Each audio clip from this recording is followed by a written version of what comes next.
Friends, we are the creator of our illness and our health. जब हम negative emotions में हैं तो हमने इलनेस को क्रिएट कर दी, जब हम पॉजिटिव में हैं तो हमने उच्चतम हेल्थ को क्रिएट कर दी। तो तब हम पैरासिम्पैथेटिक ऑन में आ जाएंगे, और जब ऑन में आ गए फ्रेंड्स तो सब रिपेयर होना शुरू हो जाएगा। तो फ्रेंड्स, ये जो इमोशंस है उसका बहुत बड़ा रोल है। कोई भी बीमारी बनने से पहले कन्फ्लिक्ट का होना जरूरी है। विदाउट कन्फ्लिक्ट कुछ भी नहीं होता। कि सडनली गुस्सा आया, सडनली डर लगा, सडनली गिल्ट आया, अचानक हुआ, बॉडी ने उसको, माइंड ने एक्सेप्ट कर लिया, उसने साइकी को डिस्टर्ब किया। इमोशंस जो है हमारे dopamine, serotonin, endorphin, oxytocin, melatonin, अच्छी स्लीप के लिए जो रिस्पॉन्सिबल है, ये सारे डिस्टर्ब हो गए, ऑर्गन का फंक्शन डिस्टर्ब हुआ, तो हम बीमार हो गए। तो बीमारी दो फेज में आएगी, कन्फ्लिक्ट एक्टिव फेज में कि जब हम उस इमोशन से गुजर रहे हैं, और कोई बीमारी आएगी जब ये कन्फ्लिक्ट खत्म हो गया। हम बोलते हैं कभी कभी कि जब ये प्रॉब्लम चल रही थी ना तब कुछ नहीं था। क्यों? तब हमारा पूरा सिस्टम जुड़ गया था उसको सॉल्व करने में। ये जब इमोशंस खत्म हुए ना, ये सब सैडनेस गई, ये सब गया, उसके बाद ही बीमारी शुरू आई। क्यों? क्योंकि दूसरे फेज में आता है कन्फ्लिक्ट हीलिंग फेज।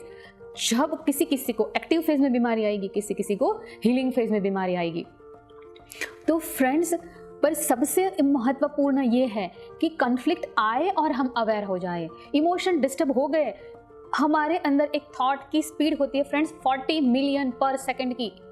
हमारा सबकॉन्शियस माइंड जो है वो कंटिन्यूअस निरंतर चलता रहता है, उसकी स्पीड इतनी रहती है। तो इतनी स्पीड में आया, इसने हट कर दिया और चला गया। कभी कभी हम सोचते हैं, मैं पूछती हूँ, बहुत ज़्यादा फीवर लेके आते हैं तो क्या हुआ था, बोलते कुछ नहीं हुआ, कल तो मैं इधर गया, ये गया, वो गया।